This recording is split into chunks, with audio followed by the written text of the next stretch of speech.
Kenapa nggak bisa sustain? Karena nggak ada purpose-nya.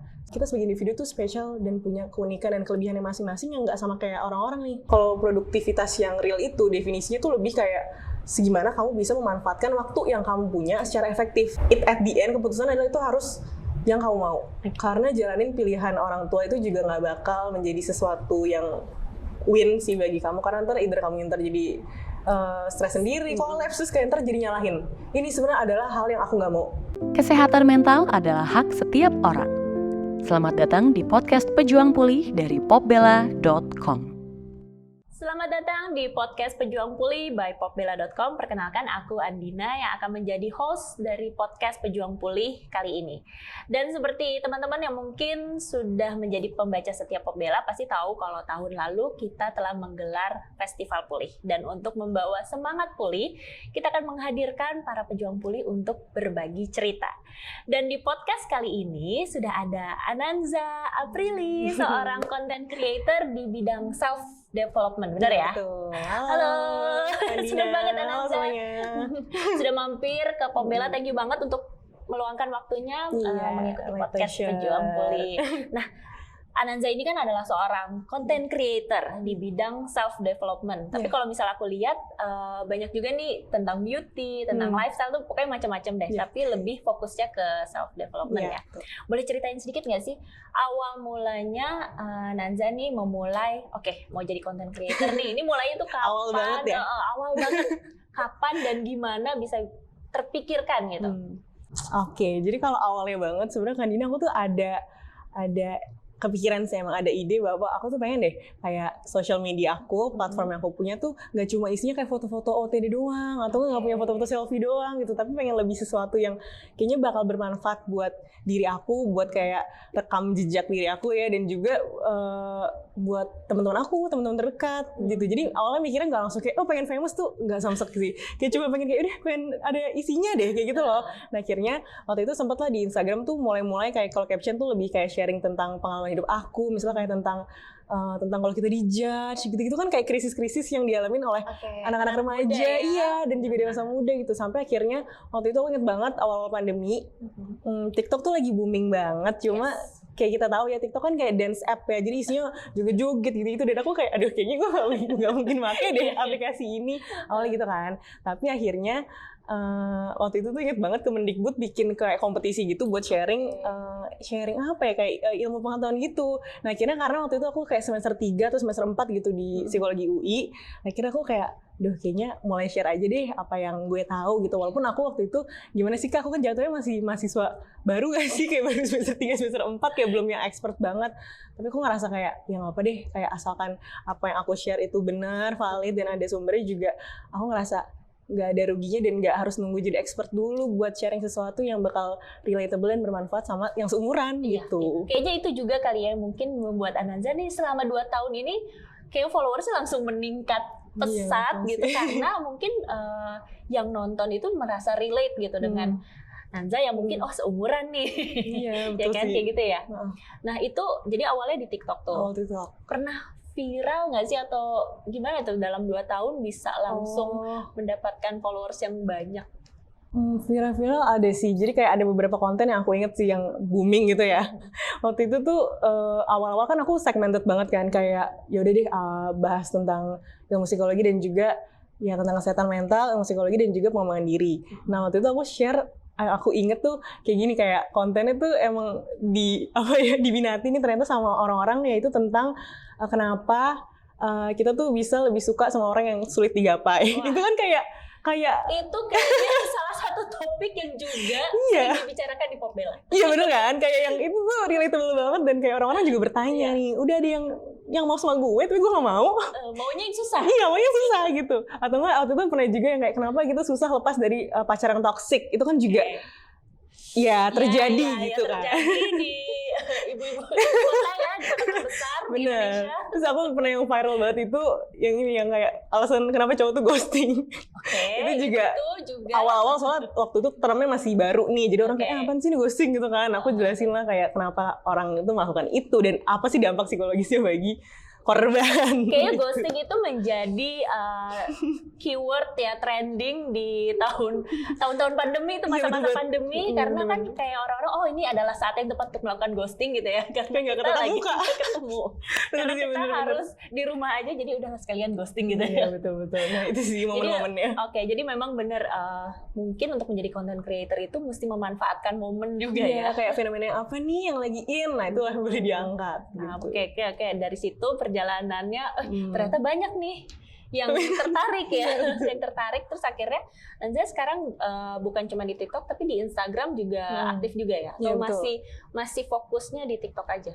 Sebenarnya dua-duanya aku usahain seimbang sih, karena aku juga ngerasa kayak ada segmentasi yang berbeda nih dari audiensnya gitu. Kalau misalnya di TikTok tuh kayaknya orang-orang yang malah kayak lebih suka yang lebih honest, lebih kayak ya apa adanya, lebih kayak nampilin sisi-sisi anjloknya diri kita gitu. Tapi kalau Instagram kan emang kayak picture perfect, kayak orang-orang maunya kayak dikemas itu kayak yang lebih estetik ya? Lebih kayak yaudah bagus-bagusnya aja gitu, momen-momen oke gitu sih. Oke. Nah tapi kalau misalnya bicara soal content creator itu kan, sebenarnya ini bukan profesi baru, bukan juga hal baru, tapi platformnya beda-beda nih sekarang. Kalau dulu kan mungkin kita taunya YouTube, terus Instagram, Twitter, terus sekarang TikTok juga gitu. Kalau Nanza sendiri ngelihat perkembangan dari content creating gitu, dari dulu dan sekarang tuh bedanya apa sih? Dan mungkin persaingannya seperti apa sih kalau misalnya di dunia content creating? Kalau yang aku notice ya Kak, kayak kalau misalnya dulu tuh kayak content creator tuh lebih identik sama YouTube gak sih? Kayak orang kayak bikin video yang panjang ya. Kayak intronya aja udah semenit mungkin gitu kan. Tapi kalau misalnya di era sekarang malah emang eranya short video kan. Jadi kayak gimana caranya kita tuh bisa menampilkan informasi, ya pasti kan semua sumber kayak teks itu video kan informasi kan. Gimana kita nampilin informasi secara singkat dan kayak itu kan challenge juga, padat banget. Gimana caranya audiens tuh bisa tertarik sama kita even di 3 detik pertama. Itu sih, itu jadi challenge-nya. Dan kayak itu kan juga berarti kalau misalnya YouTube nih, mungkin kalau orang nonton YouTube dulu ya kayak creator YouTube, dia udah bisa kenal orang ini kayak gini dari satu video. Tapi kalau misalnya karena TikTok dan Reels juga video pendek, jadi aku ngerasa kayak gitu sih, kayak butuh waktu, tapi aku ngerasa juga lebih pesat juga sih, karena kalau TikTok kan kayak menurut aku emang algoritmanya juga memungkinkan kita tuh buat menyelami konten-konten yang diverse sama apa yang kita suka kan. Jadi makanya kadang-kadang ya ketemu orang yang macem-macem banget justru di TikTok sih daripada di Instagram gitu. Terus kalau misalnya apa sih yang dibutuhkan orang nih, seorang mungkin dia baru mulai menjadi content creator, saat ini apa sih yang dibutuhkan skillnya? Menurut aku ya, malah kayak yang pertama dibutuhin itu purpose-nya sih. Ini agak deep ya, tapi bener tahu sumpah, karena banyak banget kok teman-teman aku yang kayak bikin konten nih, pertama-tama dia sekali viral kan, terus ngerasa kayak dia bisa ngulang yang viral ini, ternyata enggak. Kenapa nggak bisa sustain? Karena nggak ada purpose-nya. Kayak itu sama aja sih kayak semua perilaku kita di kehidupan ini. Misalnya kayak kenapa sih kita kerja? Pasti ada purpose-nya. Makanya sama juga kayak kalau misalnya emang pengen serius bikin konten, yang emang harus ada tujuan kontennya tuh mau seperti apa. Nah makanya nanti kamu juga bakal attract orang-orang yang tujuannya sama kayak kamu. Kayak gitu sih Kak. Karena apa yang bikin aku keep going juga karena tujuan aku itu. Tujuan aku kan sekadar sebenarnya pengen membantu orang lain yang punya permasalahan sama kayak aku, yang sama-sama lagi quarter life crisis, ya nggak sih? Yang sama-sama, artinya kan quarter life crisis kan banyak kayak aspeknya, kayak karir, percintaan, persahabatan, keluarga, itu tuh lagi masa gonjang-ganjingnya di umur 18-25 ini. Nah jadi kayak aku sih ngerasa kayak mungkin aku bukan expert, tapi aku lebih kayak peer supportnya nih, gimana cara kita tuh bisa kayak, gue juga ngalamin kok kayak gitu loh. Makanya kadang-kadang tuh orang kayak ngerasa, karena jangan pernah apa nangis malam-malam ya? Pernah dong gitu loh. Kadang-kadang tuh jadi kayak gitu sih, kayak mungkin kalau misalnya aku ngerasa juga sih anak-anak remaja mungkin kalau dikasih tahu sama yang lebih tua, dia ngerasa kayak digurui ya. Iya kan, jadi ngerasain juga gue gitu kan. Tapi kalau misalnya kayak aku kan masih kelihatannya pantaran ya sama yang anak-anak SMP gitu. Jadi mereka kayak, oh gitu ya Kak, gitu loh. Lebih masuk mungkin ya benernya, karena kayak lebih relate itu sih mungkin yang bikin terasa apa ya, ada terjalin bond dan juga trust antara followers dan ke akunya juga. Itulah juga purpose dari Pejuang Pulih ya, karena kita ingin menjadi komunitas untuk teman-teman saling sharing gitu, untuk berkeluh sembuh dan bertumbuh bersama-sama bareng-bareng gitu kan. Karena kita pengen, ya itu tadi yang kata Nanza bilang, peer support itu yang emang dibutuhkan oleh teman-teman mungkin yang masih muda nih, yang lagi galaunya tuh mungkin lain ya dengan mereka yang udah dewasa gitu. Another level nih gonjang-ganjing kehidupannya saat ini gitu. Benar-benar sih. Jadi emang itu ya, skill pertama adalah bukan skill tapi lebih ke purpose-nya. Iya, kayak ini personal banget sih gitu. Paling sisanya kayak ya udah lebih ke rajin-rajin explore ya nggak sih, terus juga konsistensi kayak, dan juga kayak kalau udah punya purpose berarti tinggal kayak ngelakuinnya kan, kayak dalam everyday life-nya gimana cara kamu ngemas apa yang kamu dapetin ke orang lain gitu. Dan ini juga sebenarnya buat segala aspek segmen sih ya. juga sih Kak, maksudnya kayak even misalnya nih yang segmennya teman-teman mungkin mau jadi content creator di bidang komedi, kalian juga harus punya purpose-nya, misalnya kayak pengen bikin menebar apa gitu menebar ya, kebahagiaan kan bisa gitu kan, jadi kayak haruslah dipikirin kayak alasannya gitu. Noted. Tapi kalau misalnya tadi bicara juga ya, kalau misalnya content creator itu konsistensi penting gitu kan, karena tapi gimana sih caranya? Paling susah tuh kayaknya teman-teman yang mungkin juga lagi merintis menjadi seorang content creator tuh paling susah nih katanya, konsistensinya tuh gimana kalau misalnya kita mentok sama ide, terus gimana caranya kalau kita capek atau burn out gitu. Nanza sendiri pernah nggak sih ngerasain kayak aduh stuck banget nih, apalagi yang dibikin ya? Itu mesti gimana tuh untuk menjaga konsistensinya?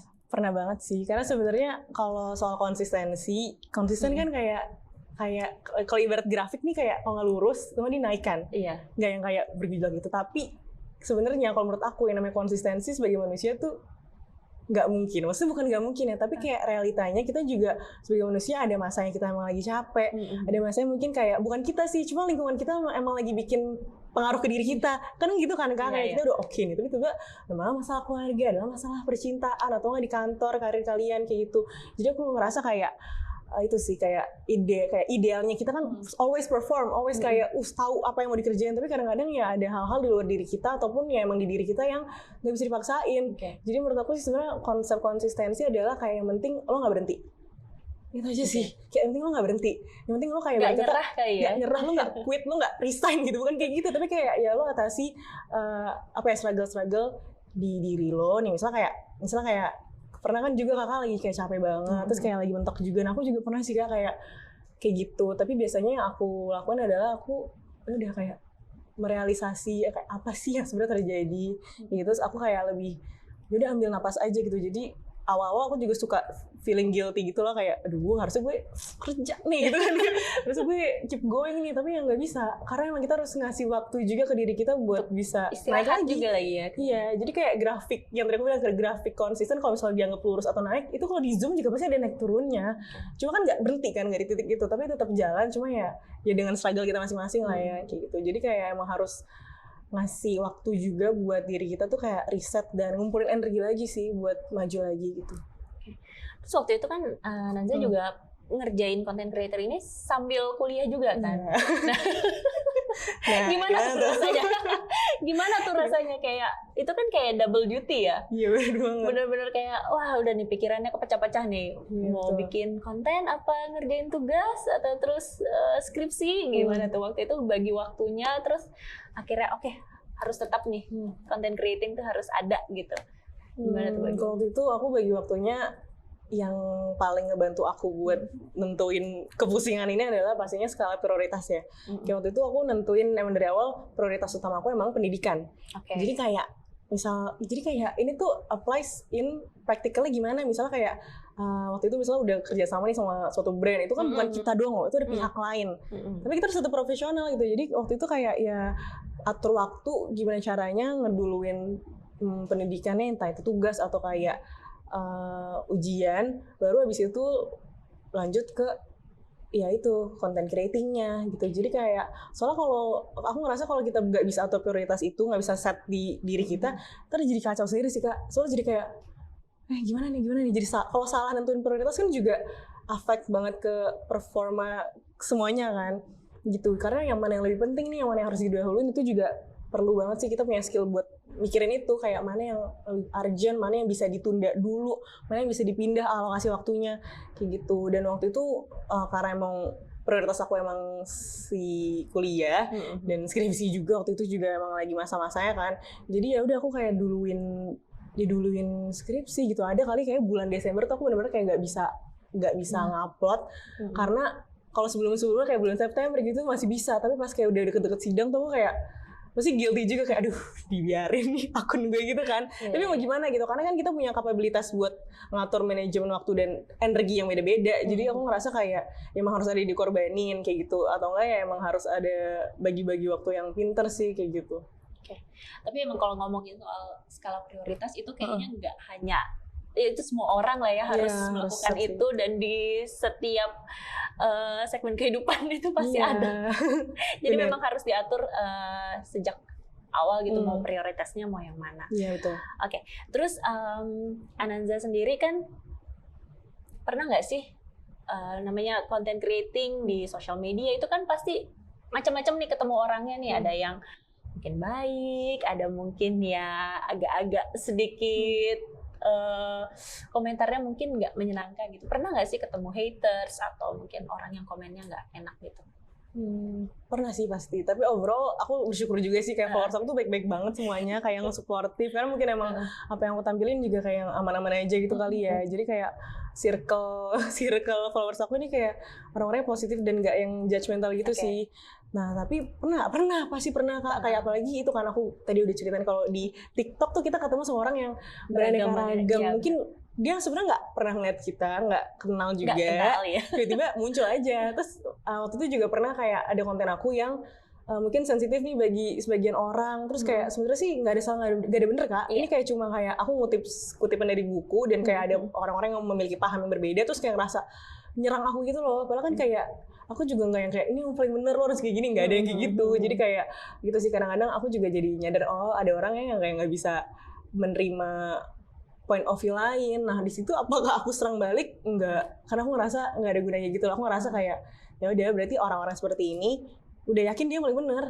Kayak jadi waktu itu kayak aku juga pasti emosi dong Kak, kayak di judge kayak gitu, ya dikata-katain lah kayak berasa dia yang paling bener. Tapi kayak aku ngerasa aduh kayaknya nggak ada, kayaknya kalau aku tanggepin malah makin banyak memicu perseteruan gitu loh. Jadi kayak ya udah deh, aku kalau kayak gitu-gitu diemin aja. Kayak kalau soal point of view, soal kayak sudut pandang lain gitu-gitu, kayak lebih kayak udah nggak apa-apa, silakan aja berseteru di kolom komentar. Cuma aku nggak yang kayak pengen nambahin api lagi sih gitu. Tapi sempat kepikiran nggak sih, maksudnya kebawa pikiran gitu kan? Kadang-kadang nggak tahu sih ya, kok aku aja kalau dapat komen yang nggak enak aja tuh langsung kayak overthinking gitu. Tapi kalau misalnya Ananza sendiri sempat kepikiran nggak sih? Pasti kepikiran. Apalagi kadang-kadang kayak ada yang apa yang terakhir tuh aku ingetnya gini. Jadi kan aku sharing apa ya tentang, pokoknya kayak aku tuh bilang kalau misalnya kayak kalau kalian punya kekurangan itu tuh jangan langsung kayak ngerasa udah diri gue tuh keseluruhannya buruk kayak gitu.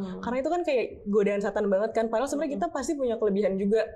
Kayak nggak mungkin kita tuh pasti ada, kayak kalian tuh pasti ada kelebihan diri kalian, keunikan diri kalian. Cuma mungkin karena udah ketutup sama kalian ngerasa ada kurang apa, jadi kalian lupa nih kalau kalian tuh ada kelebihan juga dan potensi yang bisa digali kan. Terus ada aja ntar yang ada yang komen kayak ya kakak mah enak sama orang cantik, pasti lebih mudah hidupnya gitu loh. Udah kayak itu kan kayak. Nah terus saat itu kayak aku edukasi aja kalau misalnya banyak banget faktor lain yang mempengaruhi kesuksesan kamu, nggak cuma fisik, karena fisik itu cuma cover doang. Walaupun memang beauty privilege itu ada, cuma tuh maksud aku tuh aku pengen menggiring apa ya point of view mereka tuh untuk jangan kayak lu tuh jangan terprosok ke dalam kelemahan lo, karena itu tuh jadinya bakal fokusnya ke kelemahan aja gitu. Kayak padahal tuh ya emang kayak gimana ya, kayak emang bener nih oke, beauty privilege ada, cuma kayak kita kan spesial Kak. Di apa ya, kita sebagai individu tuh spesial dan punya keunikan dan kelebihannya masing-masing yang nggak sama kayak orang-orang nih. Jadi kayak menurut aku jangan sampai itu sih. Aku kayak kadang kayak sangat disayangkan aja kalau misalnya teman-teman tuh kayak ngerasa jadi deh gue emang udah nggak bakal maju deh, gue nggak sukses gitu, gue mah nggak cantik kayak gitu-gitu kan. Padahal kayak emang cantik tuh kayak gimana sih? Jadi bingung kan, kayak emang cantik tuh kayak gimana sih? Padahal kayak nggak ada standarnya, nggak ada harus gimana tuh nggak ada. Makanya kadang pernah nggak kalian ngeliat orang nih, padahal mungkin dia tidak sesuai model-model yang ada di majalah, tapi kayak lo ngeliat dia tuh kayak ih keren nih, enak kayak lihat. Nah itu karena emang nggak ada, lo tuh nggak harus jadi kayak gimana gitu. Apalagi ya bener kan kayak fisik kita tuh cuma cover doang. Kalau udah ngomong udah kenal lebih dalam, itu yang dilihat apa sih? Intelijensi kalian, tata bahasa, manner, ya nggak sih Kak? Banyak kepribadiannya gitu ya. Kayak so much more yang bisa diperbaiki selain cuma fokus sama fisik doang sih gitu. Jadi waktu itu juga pernah ada yang nyerang soal kayak gitu ya? Iya, kan jadi memang bias sih. Cuma ya aku kayak pengen kayak dulu jangan nggak mikir kayak gitu dong. Kayak lu tuh nggak seburuk itu, lu tuh nggak jangan sampai jadi down mulu cuma gara-gara hal itu gitu. Soalnya sayang banget kan Kak kalau misalnya orang tuh jadi kayak ngerasa seburuk itu karena dia ngerasa beda dibandingkan teman-teman dia gitu. Pernah nggak sih selama jadi content creating, apalagi sambil kuliah, ngerasa bener-bener capek banget, lelah gitu, terus sampai kayak aku udah nggak sanggup lagi nih. Pernah nggak sih ngerasain kayak gitu? Pasti pernah sih. Pernah ya? Pasti pernah sih, apalagi kayak itu ya, kayak walaupun aku tuh mindsetnya kayak aduh nggak pengen mikirin views dia, tapi kayak teman-teman content creator luar sana iya kan kayak ada kan aku nggak pengen mikirin followers, tapi begitu melihat followersnya berkurang kayak loh kok aku salah apa? Atau udah bikin niat banget, itu kayak 1.000 ya. Contohnya kok nggak ada yang nge-like gitu, nggak iya itu sih. Itu pernah banget sih, itu kayak pengen berhenti. Cuma kayak pengen berhenti aja rasanya. Kalau Loki tuh kayak pengen capek banget deh. Tapi kayak ya itu sih, kayak kadang-kadang remind diri lagi kayak lu tuh awal remind purpose-nya lagi tuh ya. Balik lagi pasti selalu ke situ. Kayak kenapa sih pengen mulai kayak masa sih berhenti di sini aja, masa sih berhenti cuma gara-gara yang nonton belum banyak, kayak gitu-gitu sih. Karena kayak nah itu sih, aku juga selalu walaupun emang yang di tampilan tuh emang angka, tapi aku selalu kayak ingetin diri aku sendiri, dan teman-teman aku juga selalu support gitu, kayak patokannya tuh jangan angka. Dan waktu itu sampai bunda aku tuh bilang, waktu itu pas lagi capek-capeknya ngerasa kayak usaha dan hasil aku tidak sebanding, waktu itu tuh bunda aku bilang kayak mungkin aja yang nonton di video kamu 100.000 nih, tapi di video orang lain yang joget-joget atau yang apa 1M. Tapi ternyata dari 100.000 yang nonton kamu itu lebih banyak orang yang dapat kesan baik, dapat manfaat baik dibanding yang 1M di sebelah sana gitu. Jadi gue ngerasa kayak ya juga ya kayak gitu loh. Jadi itu sih yang bikin aku kayak lebih udah fokus aja sama apa yang aku kerjain, dan ya udah keep going aja gitu. Nah, content creator ini kan sekarang tuh kayak udah jadi karir nggak sih? Maksudnya jadi profesi yang mungkin banyak anak-anak muda yang pengen deh jadi content creator, apalagi nih kalau misalnya ngelihat content creator yang wah kayaknya mewah banget gitu lifestyle-nya. Jadi mereka tuh kayak berpikiran ini mungkin content creating ini adalah profesi yang bisa cepat mendatangkan cuan gitu. Kalau menurut Ananda sendiri gimana sih kalau misalnya ada orang yang berpikir seperti itu? Iya bener sih Kak, soalnya followers aku juga banyak banget kayak aduh pengen banget jadi Ananda, aku isi webinar sana sini gitu kan. Tapi kayak menurut aku ya pantas aja sih, maksudnya banyak mungkin remaja nggak sih, soalnya aku pernah kayak isi webinar. Dan itu waktu itu tentang passion. Biasanya kan kalau misalnya anak-anak ditanya cita-citanya lebih mengarah ke jurusan kuliah nggak sih? Soalnya dokter, pengen jadi engineer gitu. Tapi sumpah kemarin, ini baru banget sih beberapa minggu yang lalu, kayak mereka tuh aku ngerasa jawaban-jawaban karir tuh lebih bervariasi. Ada yang pengen jadi social media expert, kayak itu kan kayak zaman itu aku aja sebuah profesi yang baru banget sih. Kalau zaman aku dulu tidak ada. Iya kan, kayak itu kayak wow. Terus ada juga yang misalnya pengen jadi, langsung aja pengen bilang langsung pengen jadi selebgram. Oke. Makanya kayak ternyata berarti ya anak-anak muda zaman sekarang tuh ngelihat ini sebagai iya bener ya potensial dan lebih menguntungkan gitu. Tapi kalau menurut aku sih sebenarnya nggak masalah sih, cuma ya itu harus kayak sebenarnya papa aku juga sempet concern tentang ini, kayak apakah ini menjanjikan, karena ini kan nggak stabil, atau karena ini kan kayak ganjarannya mental ini, kayak sama sih semua pekerjaan pasti kayak gitu ya, cuma mungkin kayak pressure tuh lebih karena kayak lu tuh bisa diserang sama 1.000 orang ya kan Kak, kita nggak tahu loh, dan itu emang harus hati-hati banget gitu. Aku ngerasa kayak content creator tuh juga butuh banget persiapan mental, gimana kalau misalnya itu ada yang nggak sesuai sama pemikiran lo, terus atau kayak emang ada aja haters gitu kan, kalau misalnya memang kontennya yang agak-agak nyerempet, dan itu kan resiko yang harus diterima. Makanya kenapa sih banyak banget nggak sih ngelihat ada tuh, aku pernah waktu itu di postingan tentang kayak mental health gitu, ada netizen yang komen kayak iya kenapa sih selebgram tuh banyak banget yang kena mental issue, kayak tuh bukan kayak gitu, mungkin karena dia udah aware juga dan mungkin emang ya beban yang mereka terima mungkin emang seberat itu sampai dia tuh nggak kuat dan akhirnya seek help ke yang profesional gitu sih. Tadi sempat cerita juga kalau misalnya akhirnya lebih fokus ke self development ini ya, karena pengen lebih relate dan sampai ketika orang membicarakan mental health kayaknya 2 tahun terakhir ini sering banget tuh mental health ini. Tapi jadi kayak kadang-kadang ada yang melihatnya ini tren aja atau emang sebenarnya ya emang penting loh mental health itu untuk kita bicarakan, kita normalisasi gitu. Kalau Nanza sendiri, menurut Nanza gimana? Kalau ada orang yang ini tren doang ya, ini bisa-bisanya orang aja ya, semua pengen nyerang ke mental health aku gitu kan.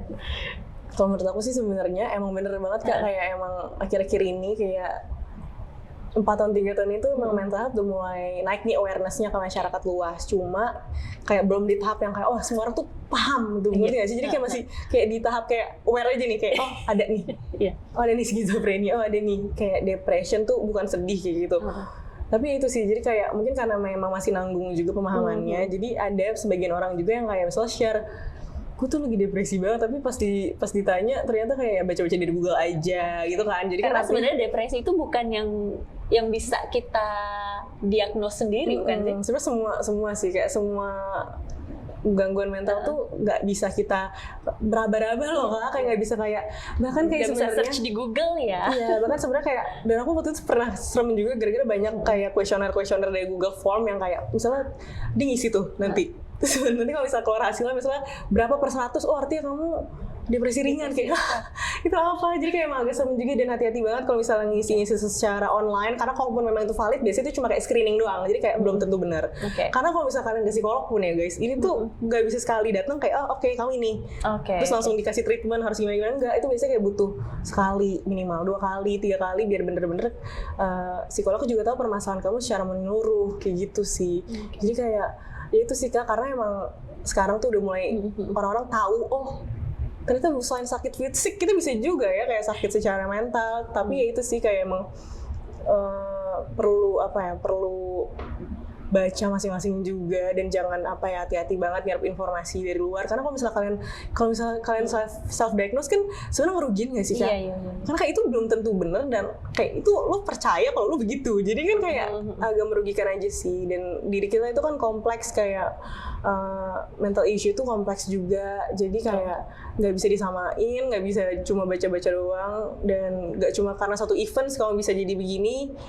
Dan itu sih kayak memang perlu kalau pengen tahu dan kalau emang ngerasa kayak di diri ini udah ada rasa yang nggak nyaman atau nggak kayak udah ngerasa kayak udah nggak bisa handle permasalahan yang di diri kamu tuh sendiri, ataupun cerita sama temen tuh udah nggak membantu, cerita sama orang tuh nggak membantu, ya emang harus seek professional help ya. Iya, dan kayak itu sih sekarang tuh kayak kalau misalnya orang kita kayak ngerasa meriang aja kita ke dokter itu wajar kan, tapi emang kayak kalau sekarang tuh kayak kalau kita lagi ngerasa not feeling well secara mentally, belum banyak orang tuh yang kayak psikolog lah gue, kayak belum casual gitu loh, belum kayak seringan itu. Jadi kayak hopefully sih semoga semakin ke depan makin banyak orang tuh kayak yang yaudah kayak ini tuh biasa aja kok, kayak lu tuh nggak gila kok, lu tuh nggak over kok untuk kayak ke psikolog gitu.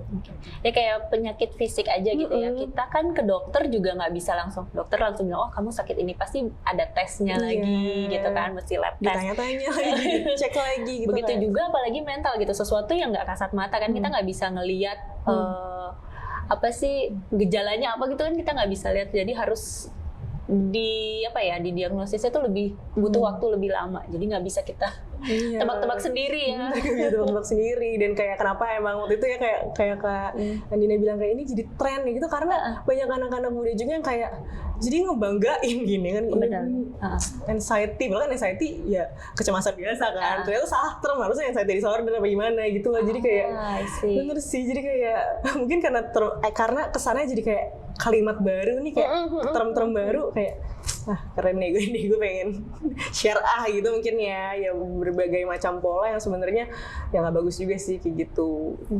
Terus kalau misalnya ada yang mungkin followersnya atau siapa gitu yang bertanya soal mungkin permasalahan mental health yang dia hadapi gitu, pernah nggak sih?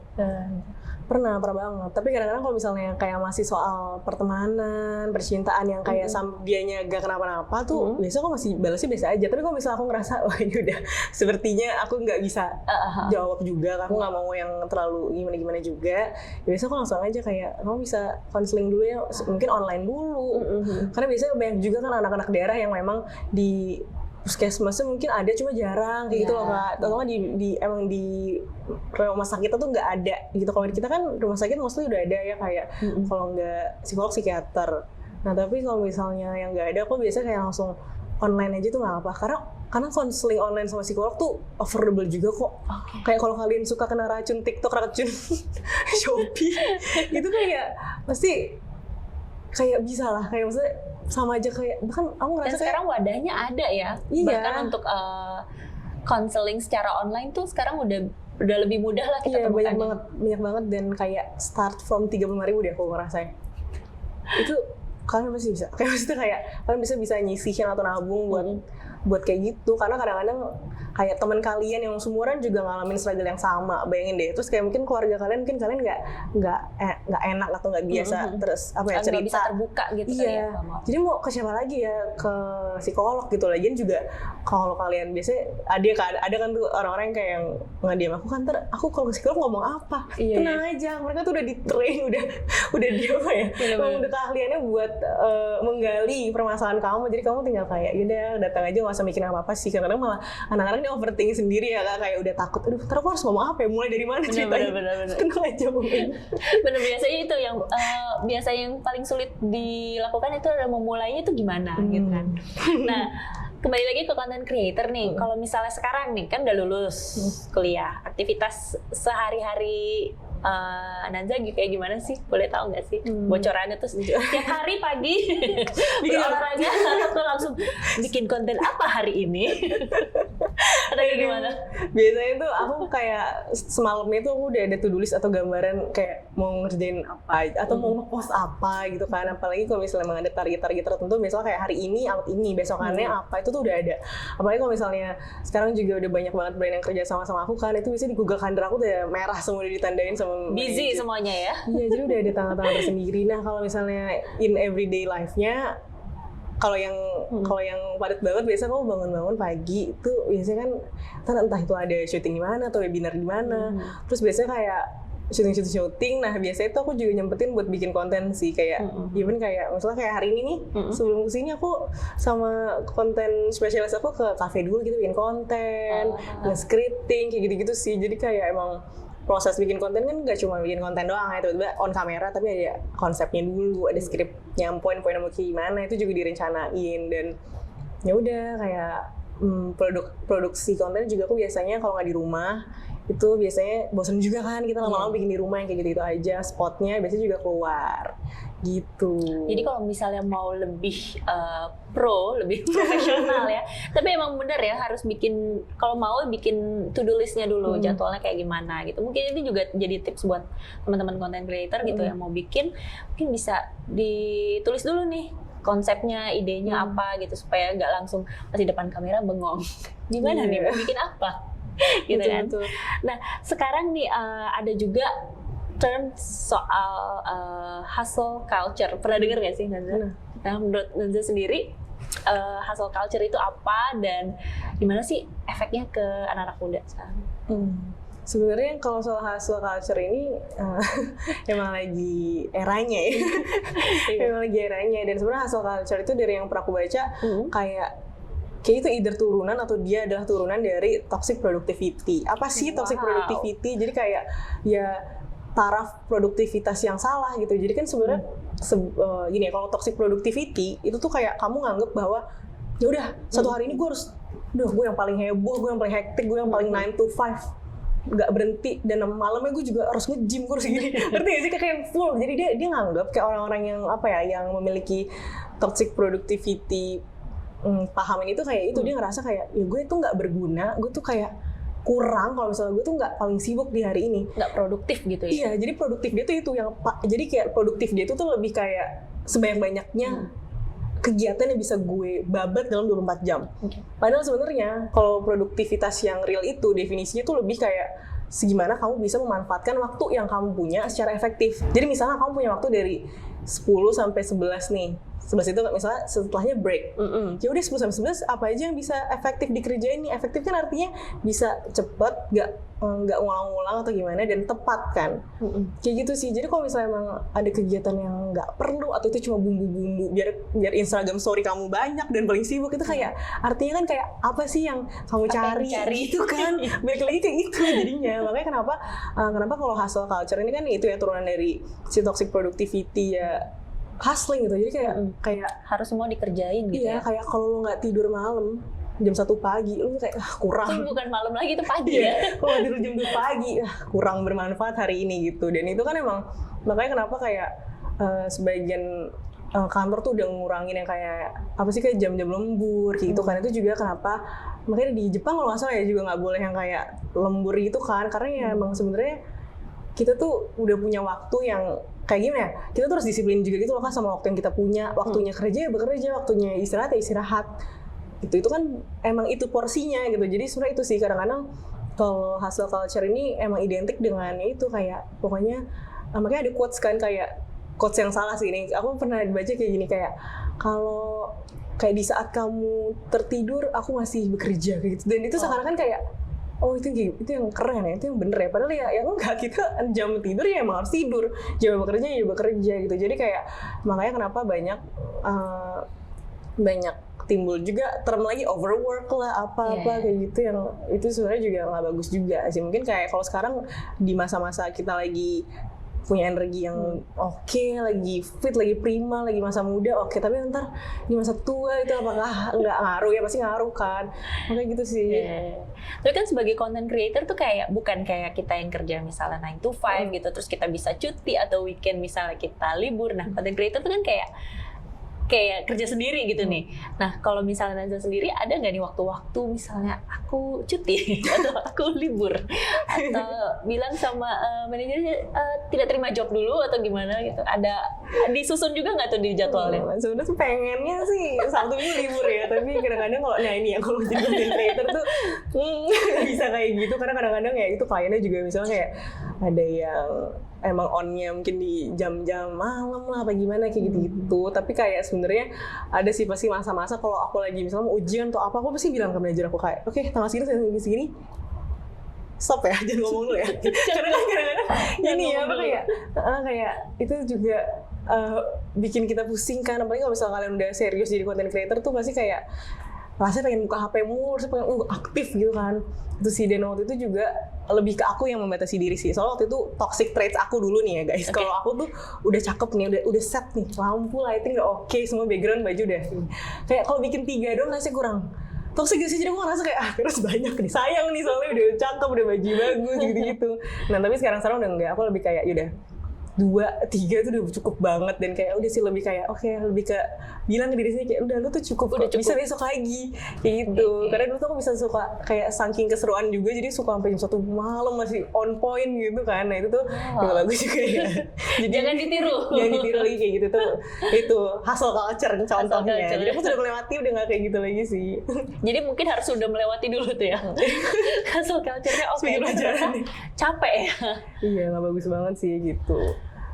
Oke, nah kalau misalnya Naza sendiri cara menyeimbangkan gitu.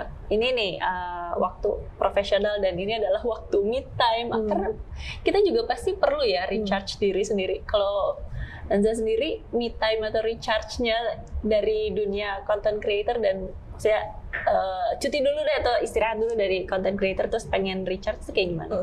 Sebenarnya kayak bukan lebih ke cuti apa kayak breaknya gitu sih, tapi biasa tuh lebih kayak ya udah nih aku pasti nyempetin. Kalau misalnya badan udah teriak sekali, udah pegel banget, udah kita ke spa kayak gitu atau kayak misalnya kayak udah kayak misalnya butuh bersosialis sama teman-teman juga, itu kan juga refreshing ya. Apalagi kalau misalnya teman-temannya juga udah sama-sama bekerja, pasti kayak kalau dulu yang kayak pengen nongkrong waktu zaman-zaman kuliah atau sekolah kan lebih gampang. Tapi pas udah bekerja itu emang kayak harus dijadwalin nggak sih Kak? Nah makanya itu sih aku juga ngerasa itu juga refreshing aku. Jadi kayak aku tetap tetap ngelakuin hal-hal itu, dari itu ke salon, sampai itu pijet gitu kan, remaja jompo. Atau jangan-jangan refreshingnya itu justru nggak ngeliat HP nggak sih? Soalnya kan content creator setiap hari ngeliatin handphone ya. Iya sih bener, tapi itu aku kayak Nggak bisa ya? Belum bisa ya itu ya? Iya, terus aku juga, tapi aku pernah sih Kak, tapi ini mungkin udah tumpukan dari yang lama-lama, jadi waktu itu aku pernah kayak seminggu tuh nggak pengen menampilkan wajah di sosial media, dan waktu itu udah aku turutin aja, karena mungkin emang aku juga udah lagi capek secara mentally untuk mengekspos diri ini gitu, jadi kayak lebih dengerin diri aja sih, karena kan sebenarnya nggak ada aturannya kayak oke, dalam seminggu lu harus pijit sekali, itu kan nggak ada kayak gitu, jadi lebih kayak ya udah dengerin apa kata badan kita ya. Kayak kalau lagi capek banget ya deh break, kalau lagi butuh bersosialisasi sama teman-teman silahkan jalan gitu. Gitu. Tapi sosialisasi bareng teman-teman masih tetap jalan terus dong ya? Nggak boleh sendiri aja. Kadang-kadang kan maksudnya kayak kalau misalnya dibayangin aku gitu ya, kehidupan content creator kan udah bener-bener kayak dia dan social media gitu. Atau teman-teman social media juga. Teman-teman social media. Tapi pernah nggak sih maksudnya kayak teman-teman kamu atau keluarga kamu protes gitu? Kayak kok kayaknya sibuk banget ya sama sosmednya. Kita nih yang di dunia nyata dilupakan. Pernah nggak sih ada protes dari lingkungan sekitarnya? Sebenarnya bukan protes sih, tapi malah mereka lebih yang segan gitu ke aku. Jadi kayak mereka kayak sampai waktu itu ada temen aku yang kayak, si Ananta ini bisa diajak jalan gak sih? Bisa woy, kayak aku tinggal nanya. Cuma kayak mereka mikirnya tuh aku sibuk gitu, malah enggak. Kalau kayak maksudnya bisa aja gak disempet-sempetin dicari-cari waktunya tuh bisa lah, nggak yang kayak sibuk itu. Dan kayak paling kalau dari keluarga aku lebih kayak ngingetin aja sih, kalau misalnya aku di jam malam tapi masih lampu nyala segala macam, itu lebih kayak remind aja, udah jangan lupa istirahat, udah lanjut besok gitu. Tapi pernah nggak sih, kan balik lagi kan content creator nih orang-orang melihatnya ini sebagai sebuah profesi, karir gitu yang menghasilkan gitu. Tapi pernah nggak sih ada resisten mungkin dari keluarga atau mungkin dari temen, kamu nggak pengen menggunakan ijazah kamu untuk bekerja? Ya kan pasti ada kan? Iya betul. Kayak gitu pernah ada nggak? Terus Ananda gimana? Pernah menanggapinya? Menanggapinya gimana? Soalnya kan pasti nih teman-teman juga mungkin yang jadi content creator juga pasti akan mendapatkan kayak gitu juga kan, kamu nggak mau kerja gitu karena kan pikiran orang tua tuh kerja itu adalah kerja di kantor 9 to 5 gitu kan. Kalau kita aja kerja WFH di handphone aja, kamu nggak kerja ya ini kerja, kita kerja sekarang di handphone gitu. Nah itu gimana untuk ngasih tahu nih pemahaman sama keluarga kita kalau ini adalah something new loh, ini adalah profesi yang baru juga gitu. Iya, kayak emang bener banget itu pasti terjadi sih, karena kayak kalau teman-teman yang semua semau, aku nih angkatan 2000, berarti ayah-ayah kita nih let's say umurnya berapa sih, 50, 45, yang kayak emang baby boomers gak sih generasinya, dan emang udah fix banget ada perbedaan paham antara ya idealnya kamu sama idealnya mereka gitu. Dan waktu itu aku juga ya banget Kak, walaupun papaku juga jurusan psikologi ya, aku mau jadi psikolog nih, papaku masih kayak yang, kamu yakin gak mau daftar BUMN, PNS kayak gitu kan. Kayak tetep aja kayak diarahin ke arah situ, karena itu idealnya menurut mereka. Jadi kayak sebenarnya menurut aku nggak ada salah, nggak ada benar, kayak cuma ini balik lagi kecocokan dan keyakinan kamu ngejalanin profesi yang bakal kamu pegang gitu. Dan apa ya, kayak kunci sebenarnya menurut aku itu harus diomongin banget sih, kayak emang harus dirapatin banget, kayak oke, menurut apa gimana, menurut mama gimana, kenapa, itu juga harus tahu alasannya. Dan kayak menurut aku emang harus ada titik tengahnya sih, karena at the end ya, pokoknya at the end keputusan adalah itu harus yang kamu mau. Karena jalanin pilihan orang tua itu juga nggak bakal menjadi sesuatu yang win sih bagi kamu, karena ntar either kamu ntar jadi stres sendiri, kolaps, terus kayak ntar jadi nyalahin. Ini sebenarnya adalah hal yang aku nggak mau. Karena either nanti ntar endingnya tuh jadi kayak nyalahin, kayak ini sih bapak sih maksa aku masuk sini, aku jadi apa? Aku jadi nggak bagus kan, aku jadi perform kan. Jadi kayak daripada nyalahin orang ketiga, jadi mendingan kamu jalanin apa yang mau kamu yakinin. Even itu nanti bakal pasti terjadi perseteruan ya antara keinginan kamu sama keinginan bapak kamu gitu. Jadi menurut aku sih dalam milih apa ya, karena kamu milih sesuatu yang kamu mau, ya kamu juga akan bertanggung jawab sama apa itu.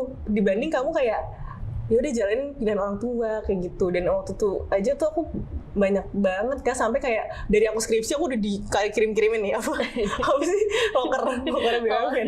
Bayangin dari skripsi loh, kita lagi gimana lulus udah dikirimin. Terus pas wisuda itu juga di-remind lagi, sampai pas wisuda puncaknya aku bener-bener ngasih tahu kalau aku tuh harapan papa ini memberatkan aku. di situ kayak nangis juga nggak apa-apa, itu emang harus dibahas abis guys, karena kayak sebenarnya orang tua mana yang nggak pengen terbaik untuk anaknya. Jadi sebenarnya orang tua kalian mungkin kalau agak kesana maksa tuh sebenarnya pengennya yang terbaik buat anaknya. Cuma ya kayak emang harus dicari titik tengahnya nggak sih, biar papa kamu tuh mama kamu paham kalau ini pilihan.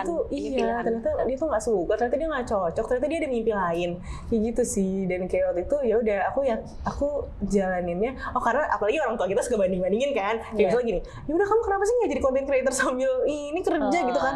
Nah waktu itu aku bilang aku nggak sanggup, aku udah coba dan aku nggak bisa gitu. Jadi kayak itu juga harus dikomunikasikan, kayak kemampuan kamu segimana, karena kayak kalau dipaksa juga pasti antara satunya nggak bagus atau dua-duanya nggak perform well kan, kayak gitu.